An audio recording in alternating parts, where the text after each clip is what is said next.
Selamat berjumpa lagi dengan saya Romo Andreas Basuki W atau Romo Abbas.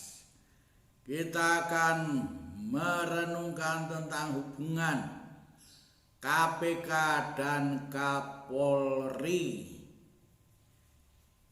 KPK versus Polri. Ketika KPK dan Polri bertanding, situasi politik bangsa kita mempertontonkan pada publik suatu kegaduhan antara lain institusi kepolisian Republik Indonesia Polri dengan KPK, Komisi Pemberantasan Korupsi. Inilah yang pernah terjadi. Tidak seharusnya, tapi demikian. Ini untuk kedua kalinya perseteruan antara Polri dan KPK yang dulu dikenal dengan sebutan cicak versus buaya. Sebuah sebutan yang sangat tidak disukai oleh SBY waktu itu. Susilo Bambang Yudhoyono kala menjabat presiden. Namun sebutan itu sudah terlanjur populer di masyarakat. Maka tak terhindarkan lagi perseteruan disebut sebagai cicak versus buaya jilid 2. Hanya dua perbedaannya. Pertama, tatkala terjadi perseteruan cicak buaya jilid 1 terjadi sebelum Polri Inspektur Jenderal Joko Susilo menjadi tersangka. Sementara pada jilid 2 ini setelah Komisaris Jenderal Budi Gunawan ditetapkan sebagai tersangka. Kedua, ketika pada tahun 2012 sudah ditetapkan sebagai tersangka dalam kasus korupsi pengadaan simulator berkendara, Joko Susilo lalu mengajukan pengunduran diri sementara Budi Gunawan tidak. Upaya sistematis. Upaya-upaya kriminalisasi KPK tampaknya terjadi secara sistematis karena potensi yang merusak sudah ada, ibarat api dalam sekam. Dari ucapan-ucapan para anggota Dewan Perwakilan Rakyat, para ahli hukum dan atau polisi saat mereka berdialog atau diskusi di televisi, disadari atau tidak, sering ada nada-nada entah terang atau samar yang dapat dinilai sebagai ketidaksukaan pada KPK. Bahkan ada yang saya dengar pada saat acara televisi yang bersuara lantang, karena KPK itu hanya komisi yang sifatnya ad hoc sementara, maka dibubarkan saja. Apapun alasannya, kalau KPK itu tujuannya baik, yakni memberantas korupsi, mengapa harus dibubarkan? Rakyat tidak bisa memahami.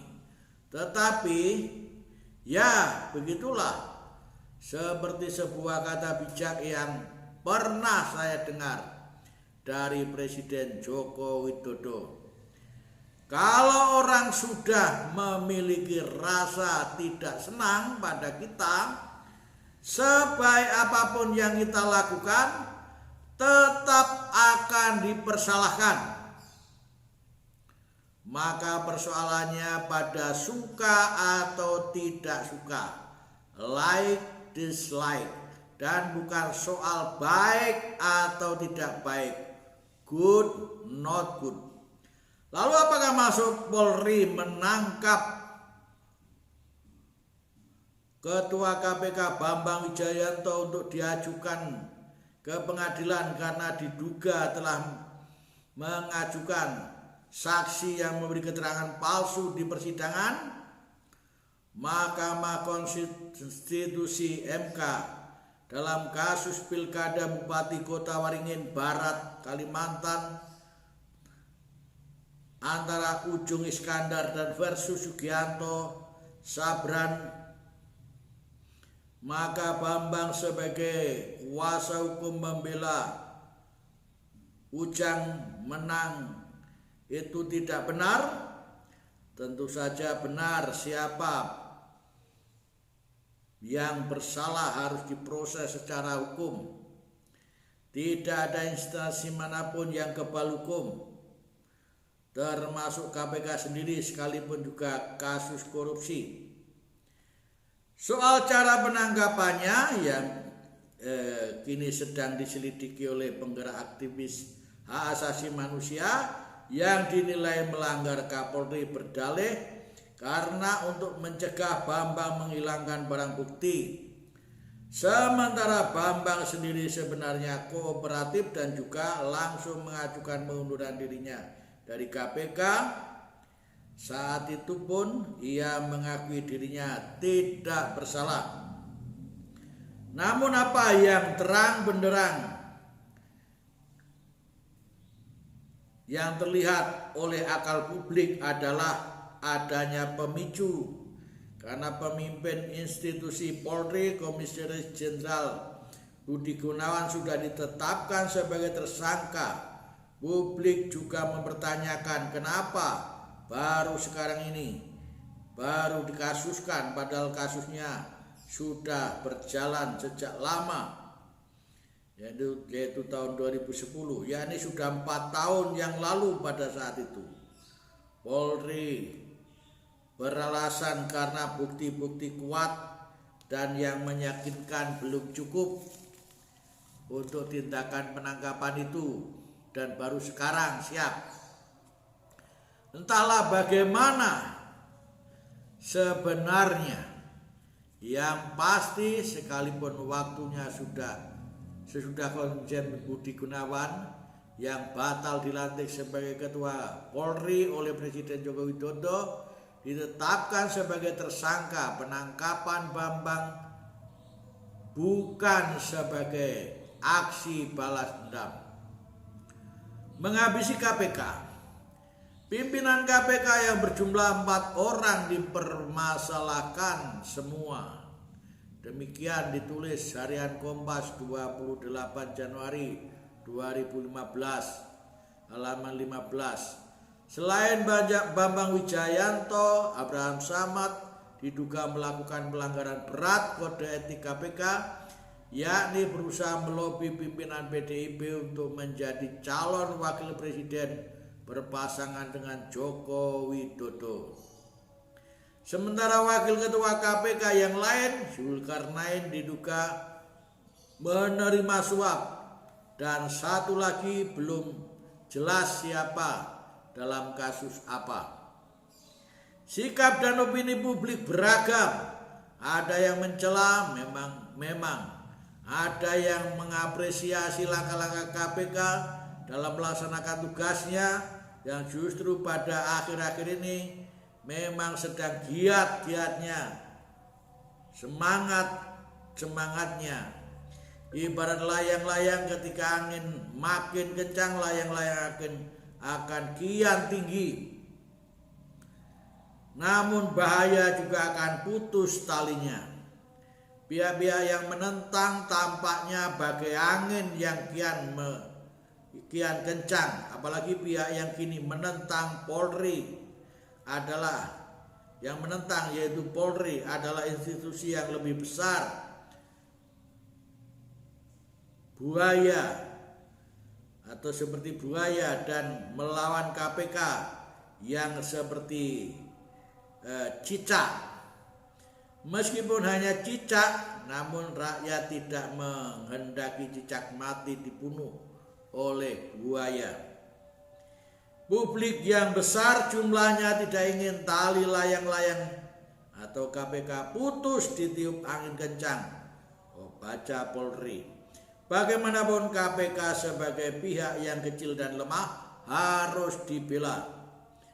Pembelaan itu datang dari berbagai penjuru dengan aksi demonstrasi yang menyerukan Save KPK, selamatkan KPK. Sebagai komisi independen, KPK menjadi tumpuan terakhir dalam upaya pemberantasan korupsi. Rakyat yang menjadi backingnya, supporternya, pembelanya. Bersanding bukan bertanding. Seharusnya institusi negara tidak cukup membangun solidaritas internal institusinya, melainkan juga keharmonisan membangun relasi dengan institusi lain. Apalagi antara Polri dan KPK, sesama penegak hukum dan sesama dalam memberantas korupsi menurut kapasitasnya masing-masing. Iklim yang seharusnya dibangun adalah saling menghormati, kerjasama. Ketaatan kepada pimpinan adalah baik dan dalam mengungkapkan kasus adalah harus. Namun saling menjatuhkan adalah tindakan yang tidak terpuji dan tontonan yang kurang bagus bagi rakyat. Seandainya Anda menegakkan hukum, baiklah dengan maksud yang tulus atau tanpa ada niat sekedar menjatuhkan yang dianggap lawan. Alangkah indahnya kalau bersanding menghadap pada musuh yang sama. Musuhnya bukan siapa, melakukan apa, tetapi korupsi. Dalam berbagai kasus hukum di negara tercinta ini, saya belum bisa percaya 100% bahwa setiap putusan itu tepat dan pasti. Pasalnya, banyak terjadi kepastian hukum di negeri ini kabur setelah KUHP, kasih uang habis perkara. Seperti kasus sebelumnya, ada cicak dan buaya. Ketua KPK Ansari Azhar telah berhasil dijebloskan ke dalam penjara dengan tuduhan pembunuhan terhadap seorang pengusaha. Entahlah kebenarannya, sampai hari ini masih terus berkecamuk setelah Antasari Azhar dibebaskan dari penjara. Dari buku tentangnya dan dalam acara Kick Andy di televisi, Azhari yang divonis 8 tahun penjara itu mengatakan bahwa sehari pun dia tidak layak ditahan. Andai kata Antasari Azhar itu benar, alangkah kejamnya hukum dan betapa jahatnya uang dipergunakan. Investigasi dan penyelidikan terhadap kasus-kasus hukum di Indonesia memang belum secanggih di dunia barat. Namun ke depan hal ini harus dipikirkan dan memang butuh dana, tenaga waktu, keahlian, kesabaran, kecermatan, ketelitian, keahlian, keintelan dan intelijensi yang tinggi. Namun semua itu tidak menjadi yang sangat dibutuhkan jika masing-masing pihak ada niat baik untuk bekerja sama dalam memberantas kebatilan, kemungkaran, dan kejahatan dalam bentuk apapun. Semua itu menjadi tidak yang utama bila mana para penegak hukum bangsa ini berhati nurani bersih, yakni yang memihak keadilan, kebenaran, kebaikan, dan berperi kemanusiaan. Semoga ke depan ke arah inilah hukum akan menuju. Tuhan memberkati kita. Amin.